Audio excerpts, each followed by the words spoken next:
Hey everyone, it's Drew again with another Carowinds review. This time, we'll be taking a look at Carowinds' newest event, Taste of the Season. I got the chance to go recently, primarily for the tasting samples, and I got to ride a few of the attractions. Let's start with attendance and getting into the park. I went on opening night, the 21st of November at 4 p.m. and stayed until close at 8 p.m. The gates to get into the parking lot were left open as parking is included with your season pass or with your single day ticket. The parking lot was mostly empty, and getting a spot up front was incredibly easy. I walked all the way up to security, where we stood in front of a machine to get our temperatures taken, and then walked through metal detectors without taking anything off. You will then need to show your reservation at the gate, which works as your ticket or season pass. The crowd inside of the park was extremely small. You didn't really need to worry about social distancing, as there was not enough people for it to be a concern. There are lines for the rides, albeit about an hour max. As for the food, I did have to wait a few times, but most of the time, it was just walk up and order. Ride-wise, anything that was on the South Carolina side of the park had social distancing in line, and that was about it. You get on and off. Sometimes there was spacing in the seats, but you could just get off of the ride.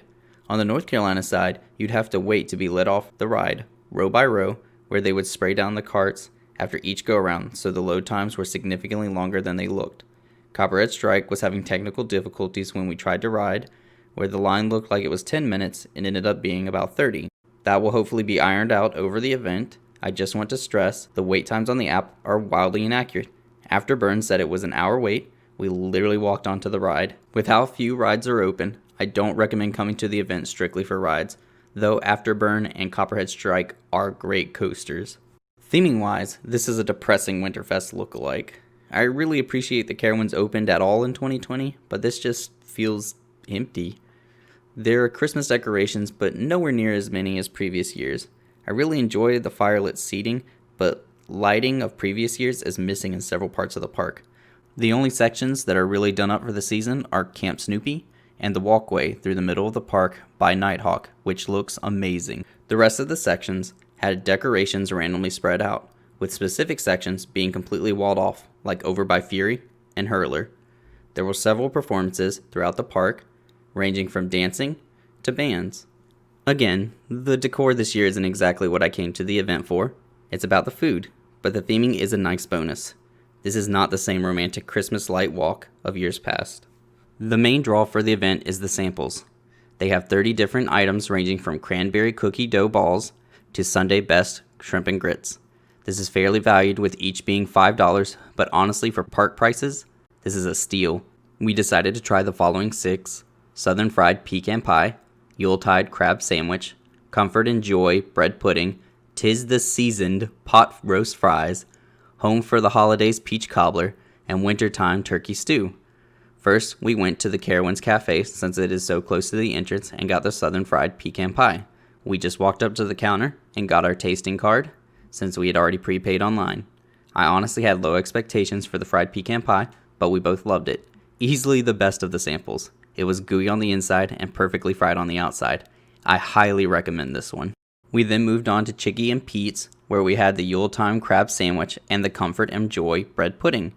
I am not a fan of crab, but my wife said the Yuletime Crab Sandwich was like Texas toast, with cold crab salad in the middle. The Comfort and Joy Pudding was my second favorite item out of the 6. It was like cinnamon bread with vanilla ice cream and was simply wonderful. 'Tis the Seasoned Pot Roast Fries was our next sample, located at the Fry Shack, and our first disappointing one. The actual fries were great, but the pot roast and the gravy was questionable at best. I didn't enjoy this one much, and my wife felt sick afterward. We rode a few rides to try and let the pot roast fries settle. Then we went and got the Home for the Holidays Peach Cobbler and the Wintertime Turkey Stew, both located by Boo Blasters at Boo Hill. We then walked over to Harmony Hall and sat down to eat. The Wintertime Turkey Stew was great. I'm not even fond of turkey, and I still enjoyed it. My wife made it her dinner since it was such a good portion size. We then shared the Home for the Holidays Peach Cobbler, and this was the biggest disappointment for me. It was incredibly syrupy and just not that good. It was cold when I got it, and not worth the money. I was really excited for this one, and it just disappointed. I had to force myself to eat it to prevent wasting food. I'd recommend skipping this one. Overall, the Taste of the Season event is a great concept, and I hope that they do more events like this in the future. The price isn't too bad for the portions, and overall, they were good. I'd recommend this event to pass holders, but for single day tickets, it's a lot more iffy. You're paying $30 to ride 3 coasters, a few county fair rides, and Camp Snoopy rides. It'd be an extra $30 for 6 samples, being a total of $60 per person. To me, that is too much for what it is. Don't let me stop you from going though. Carowinds is an experience, and after how rough this year has been, I fully understand just wanting to enjoy Carolina's best theme park. Just don't expect Winterfest quality. That's my review for Taste of the Season. Have you gotten to enjoy it? If so, what samples did you choose? And what did you think? Were you able to ride anything while you were there? I'd love to hear about your experience in the comments.